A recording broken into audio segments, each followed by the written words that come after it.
Hey, soccer fans, Nick back with the next episode of the Feed the Fire podcast, where we're talking Major League Soccer's Chicago Fire. And we have a lot to talk about after the Fire's legendary victory over Nashville SC this weekend.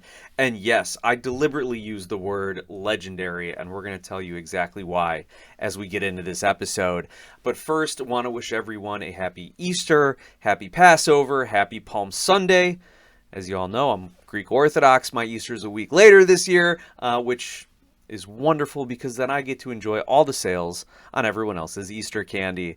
But I hope everyone is having a wonderful spring, a wonderful holiday season, and is just ready for some warmth and some more winning soccer in Chicago. Now, I took my youngest son to the match with me on Saturday. Had a great time hanging out at the tailgate, even though it was a little cold. But I want to give some quick recognitions of some of the people that we got to meet from the Fire organization throughout the day. I want to first recognize Dan Cohen, the Senior Director of Communications and Brand. He had told me that he's new to the Fire organization, had just gotten hired not even a year ago, and in order to get ready for the position, he started looking for podcasts and social media and content creators and who else is talking about the team, and came across the show. So I really appreciate Dan reaching out, connecting with me, and then coming over and finding me at the match just to talk a little bit about what he's doing with the Fire organization, what he likes about the show, and just to offer his support and encouragement. So thank you, Dan. Also, thanks to Stacy Tsoulopoulos, Director of Chicago Fire Foundation and Community Relations. She always makes sure to pop by and find us, not just because we're friends in the Greek community, but also because of our love for the Chicago Fire and her role with the organization. So if you guys are out there listening and want to learn more about the Chicago Fire Foundation, the charitable arm of the organization, I'd be more than happy to make an introduction or connection with Stacy. Quick shout out to Gabe Ramirez for saying hi on the concourse as he was getting ready to do some of his pregame fanfare, I'll call it. Also, thank you to Polonium over on X for tagging me and tagging the show on a thread where the Major League Shill account was asking for your favorite podcasts. And Christian, thank you so much for reaching out on Facebook Messenger, just chatting about the game, chatting about Chris Brady and the amazing saves he was having.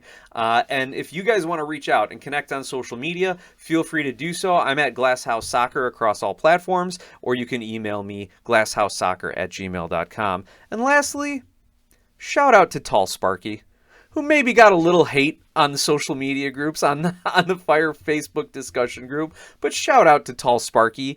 I asked him, I said, Sparky, you've grown since the home opener, and he did his little thing where he said he was been eating a lot, so I'm sure he was ready for those questions. But go see my pictures; they're on all my social media accounts. I'm about 5'5", like I am not tall by any means, but Sparky was a good head, a good mascot head, taller than I was, and I think it threw a lot of people off seeing Tall Sparky at the Fire game. But go check out the photos on social media, and obviously always show love to the best dog fender in all of MLS. Now let's dive into the match itself. Like I said, this match had the stuff of legends, and am I overselling it a bit? Well, I'm going to tell you why, and then you tell me if you think that I'm overselling this legendary performance by the Chicago Fire. Coming into this match, the Fire had lost 9 of 10 matches against Nashville SC in their MLS history. The Fire had 1 win, Nashville had 9 wins. And then, as up as the Fire are going to be for this game, as up as the fans are going to be, it's cold, it's miserable, and the Fire end up with a starting lineup held together by pretty much athletic tape and grit. Here's their starting lineup, and I'll get into it in a little more detail. Brady starts in goal. Mbekezeli and Elliott are your center backs. Gutman as your left back. Barroso as your right back. Ludd, Davila, and Saletros as your midfielders. Bamba as your left winger. Zinckernagel as your right winger. And Haile-Selassie starts up top as your striker for Hugo Kuipers, who picked up a head injury and was not cleared to play. That's your starting lineup. Not anything that the Fire aren't used to or something we shouldn't expect, especially given the injuries, but I don't think the Fire have had a same starting lineup week to week yet this season. But also, let's look at some of these starters. Jack Elliott wasn't supposed to start this match. As we knew couple of weeks ago, he had a blood infection and was going to be on a minutes restriction. I think it affected his kidney. Then Joel Waterman somehow picks up an injury or a knock and isn't available for this match. Elliott steps up. Enter Captain Jack. People were even talking about online, like, wait, they announced Seletros as the captain. Why is Elliott out there with the armband? Captain Jack comes in after a blood infection, after kidney infection, goes 62 minutes with the captain armband. Incredible performance. 62 minutes and no goals conceded against the best offense, maybe the best offense in Major League Soccer coming into this match. Then let's look at his center back counterpart. Mbokazi wasn't even supposed to be in Chicago. He was back in South Africa for the international break, playing in a couple games against Panama, doing some work with the team there. His flight ended up having delays or mechanical issues, whatever it was. He wasn't even supposed to be in Chicago. He somehow gets in to the airport at like 5 p.m. Friday night. And then 24 hours later, he's named as the starter, says he's good to go, and does it. An incredible, incredible turnaround, feat of endurance and strength by the South African international. Now, not quite to the level of when DeMarcus Beasley played a match for the USMNT, flew back to I don't know if he flew back or if they were playing somewhere close by. I think he flew back to Chicago and then played a game for the Fire all within 24 hours. 2 full games within 24 hours. That was back in 2004. Not quite at the DeMarcus Beasley level, but something legendary in its own right when you go from landing in the airport to starting and playing 90 minutes within 24 hours. That's pretty incredible. And then we've got Kuipers, who's a late scratch because of the head injury. Selassie gets the start at striker. And what does he do? Just work his tail off. Puts in an 81-minute shift. If you buy into the ratings, he ends up with a 7.3 on FootMob. Pretty good rating.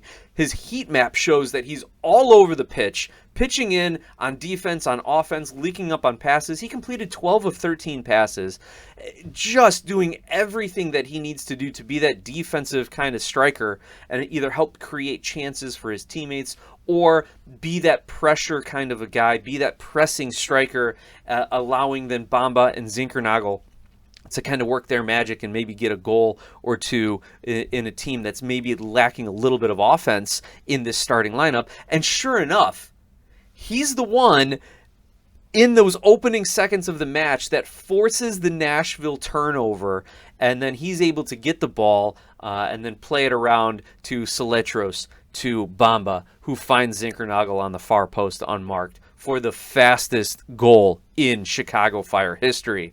And speaking of that goal, the Fire found the net in 16 seconds. It is, again, the fastest goal in Chicago Fire history, the 8th fastest goal in MLS history. And just to clarify here, there have been some different numbers going around since the game, 15, 16, 17, 18 seconds. The match recap the club put out after the match Saturday night said 16 seconds. The league put something out that said 17 seconds. But at the end of the day, I was actually talking with Dan Cohen about this when he came and found me midway through the first half. And he's like, oh gosh, our whole team is like looking up all the stats and numbers on what are the fastest goals in Fire history and in league history. So I'm gonna go with the 16 seconds that the Chicago Fire organization put out. Now, just so you can impress all your MLS friends at bar trivia nights or around the office, the fastest goal in MLS history was scored by Mike Grella of the New York Red Bulls 7 seconds into a match against the Philadelphia Union. That was back on October 18th, 2015. He intercepted an opening pass and ended up taking it into the net and score. The prior record was Red Bull's teammate Tim Cahill on 8 seconds. So 7 and 8 seconds are the top 2 fastest goals in MLS history, but the Fire and Zinckernagel did it in 16 seconds over the weekend. And then finally, you want to talk about stuff of legends. Chris Brady, with the amazing saves at the end of this match to seal the win on a night when I thought there would be offense. I thought when you have teams with mixed lineups like this and a cold night, maybe you'd have a little less defensive prowess. I thought there'd be goals in this game. I would have taken the over, but It's a good thing I don't gamble. But it's Chris Brady who preserves the 1-0 victory for the Chicago Fire, making the save of this young season on a Hani Mukhtar free kick in the 74th minute. And by the way, this was one of the best taken free kicks that I've seen. Mukhtar is amazing at this. He gets it up over the wall and down onto the goal frame with such pace. Brady reads it so well and almost reads it too well. He gets a little ahead of the play. He's diving to his left, but is able to then bring his right arm up and just tip it up over the bar. A spectacular save. Something probably in large part due to the confidence he gained by being with the USMNT camp recently. But again, we've known this about Brady as Fire fans for the last year or two here. We've seen him make these kind of saves before, but the fact that now he is doing it against a former league MVP, against the one of the top offenses in the league coming into the game, phenomenal. And then he can't let up. 16 minutes later, in the 90th minute, he saves a header from Jason Palacios on the goal line, again preserving the lead and earning him a second appearance on the team of the match day starting 11 this season. So in 6 matches, Brady has been the team of the match day starting keeper in 2 of them. He's already got 3 clean sheets on the season as well. So tell me, am I overselling this legendary performance by the Chicago Fire in this matchup? I don't think I am. I think that this was a performance. It was truly a team performance. And when you're winning games, 1-0, or when you're winning games like 9-0, like those are team performances. To me, I think those 3-2, 4-2 games, you have a couple individual bright spots that really flourish. But when you're winning a game like this, 1-0, it is truly a team performance. But this particular match had those legendary moments from Elliott, Mbekezeli, Selassie, and Brady, as well as Zinckernagel making some history here. And we can't forget about Joe Bamba, who gets hit. I think this is his first assist on the season, or at least it's his first game-winning assist on the season, who's quietly had himself a very good start to 2026.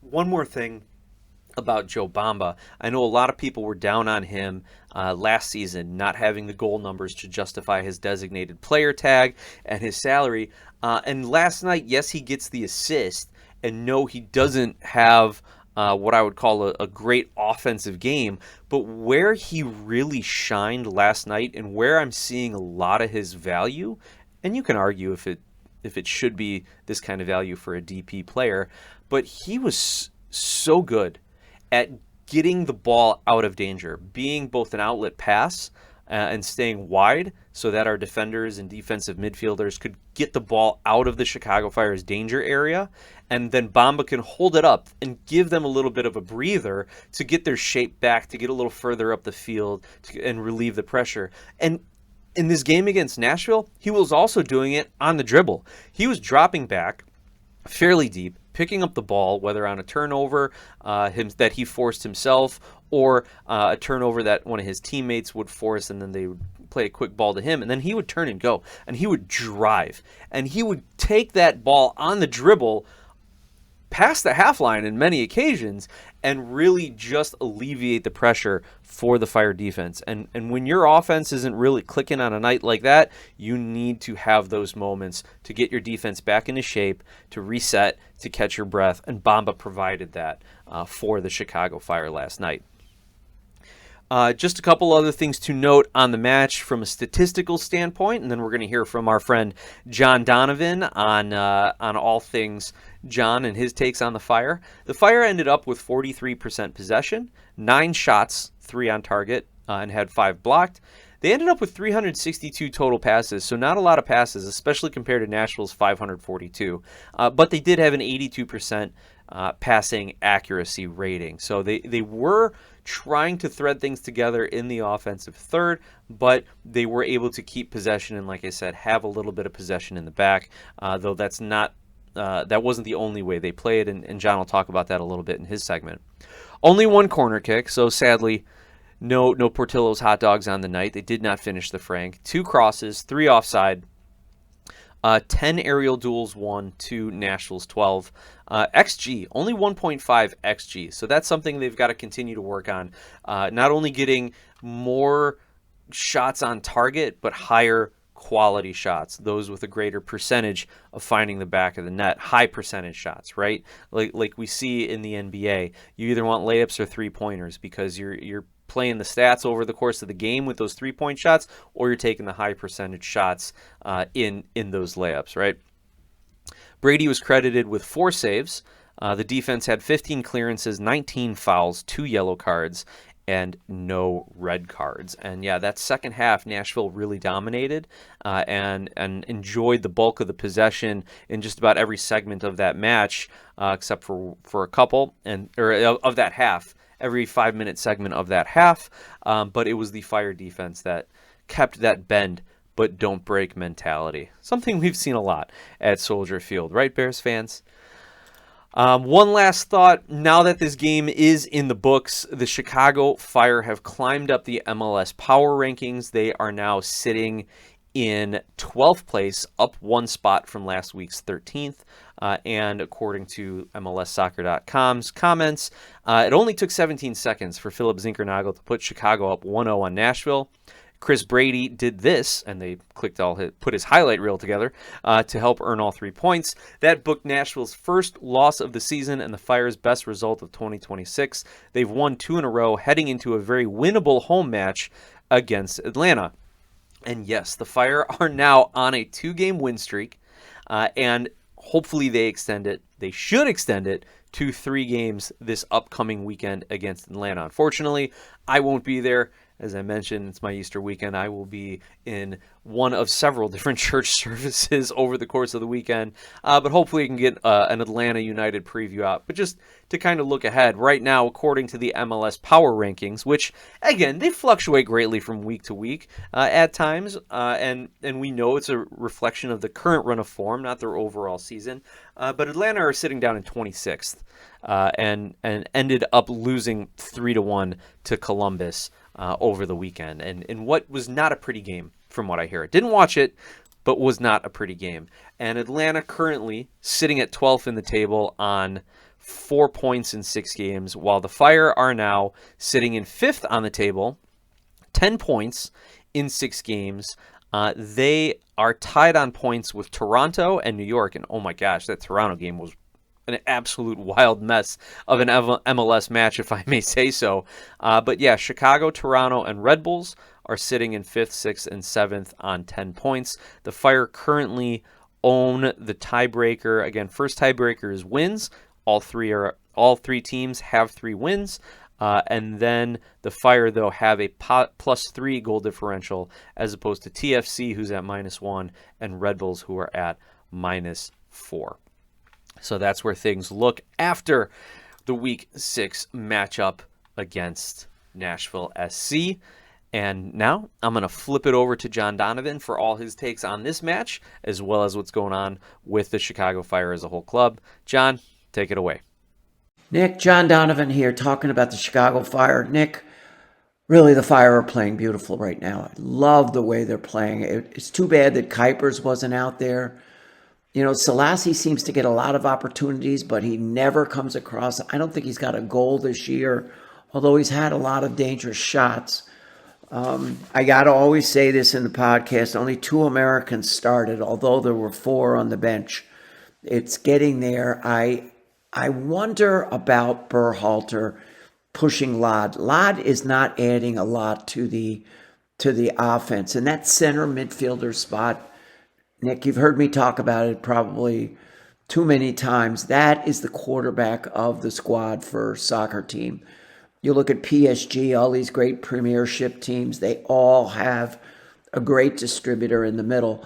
And the Fire just does not have it. They've got good forwards, Zinckernagel, Bamba, Kuipers when he's out there, but they're not getting fed that ball at angles that most good teams have.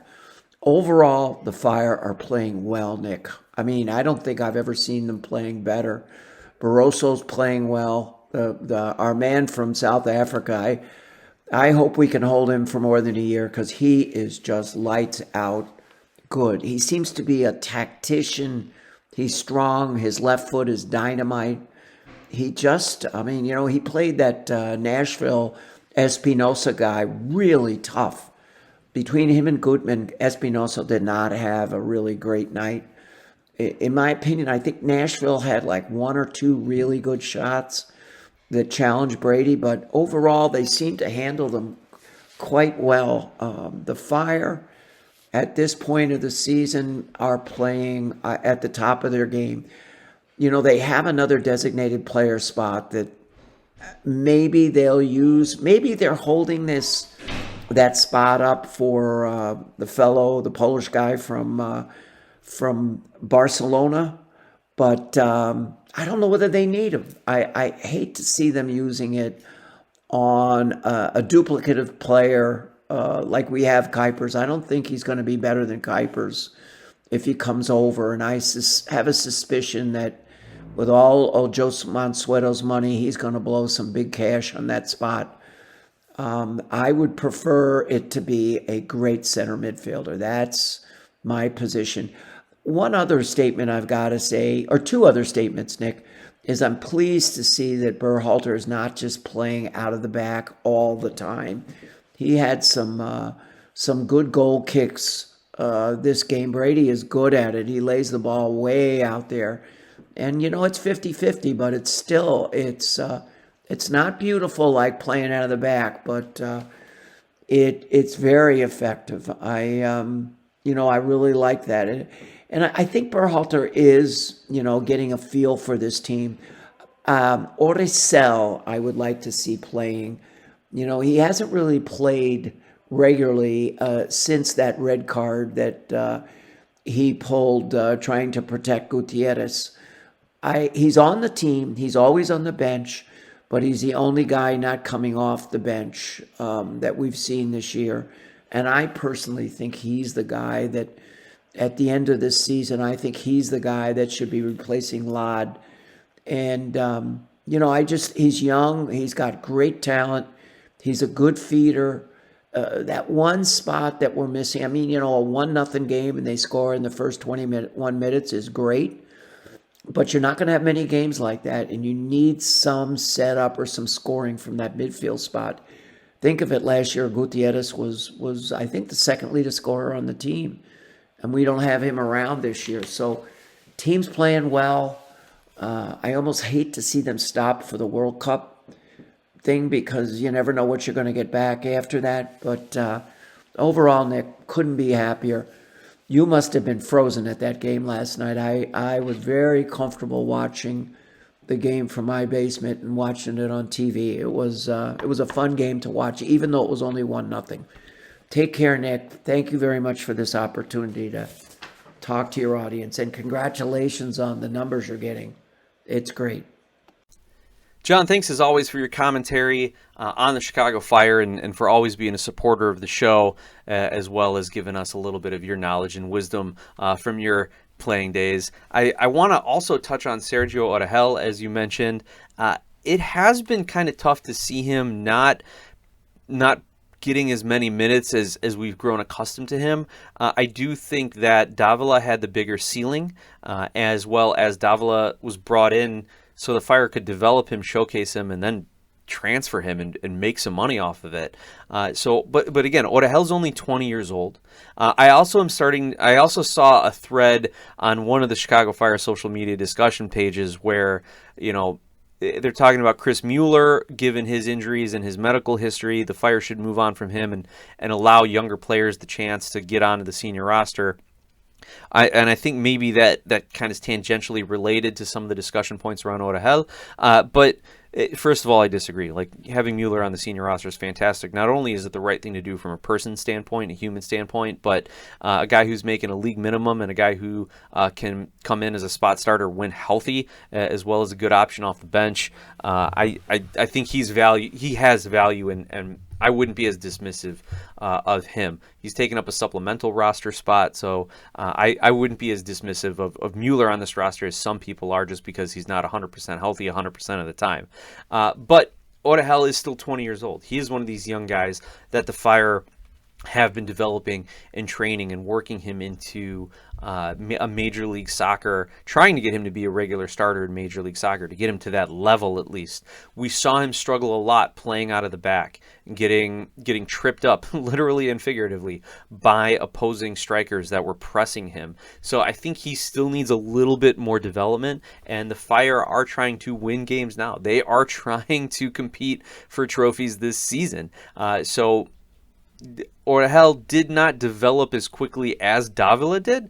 And again, I was, believe me, one of the most vocal critics of Davila last season, but he has come a long way. And I think part of that, too, is he sees himself as a little bit of a leader now and a little bit of a mentor for guys like Mbekezeli and Detejan. So he's maturing as a leader as well as a player, and those oftentimes will go hand in hand. He's not the young, fresh rookie in MLS anymore.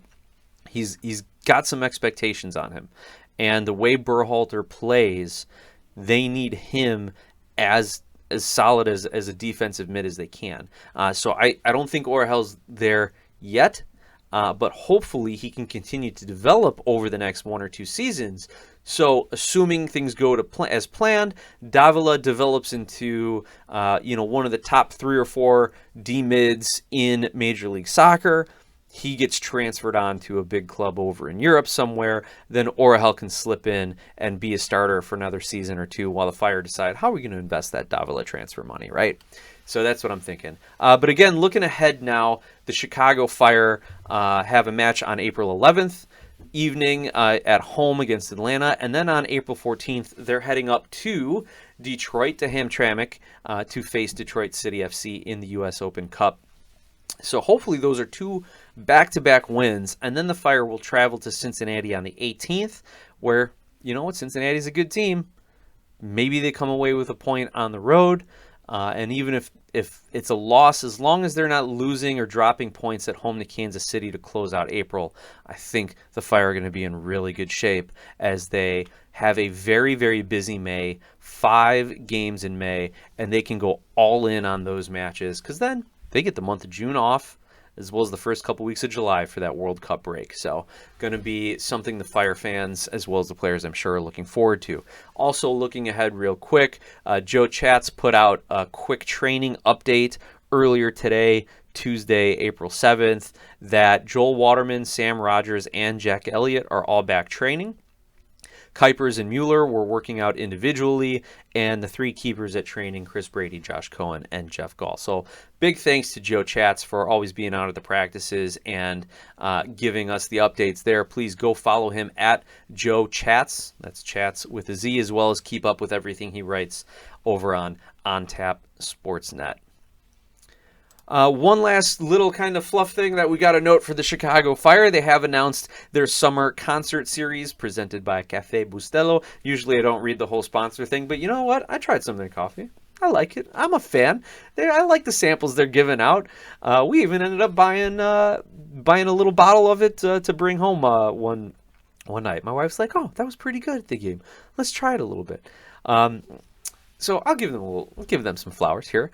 But yeah, the Chicago Fire are going to continue their summer concert series, something they started a couple seasons ago. If you remember, Jason Derulo played after a Messi match after Miami. That was not a non-Messi match. Excuse me, a Miami match, not a Messi match.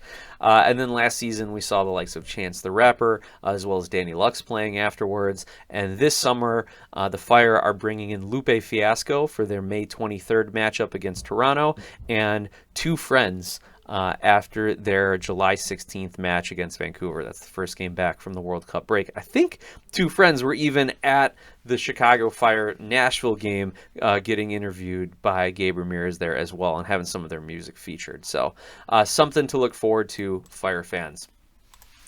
Also, I usually don't do this.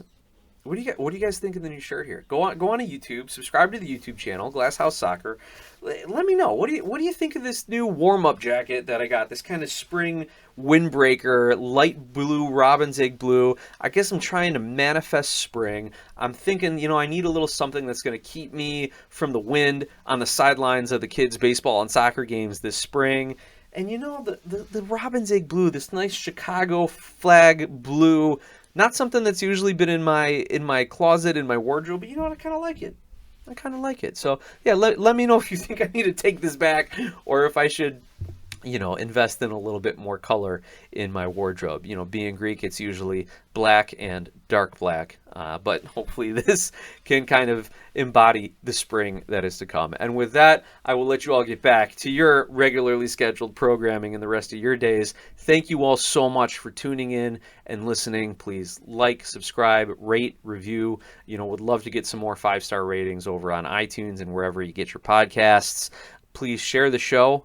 I don't do a lot of marketing. This is just something very fun that I like to do to connect with fans and to support the club. So really your word of mouth and sharing things on your social media accounts is a big help to me. And as always, let's go Fire.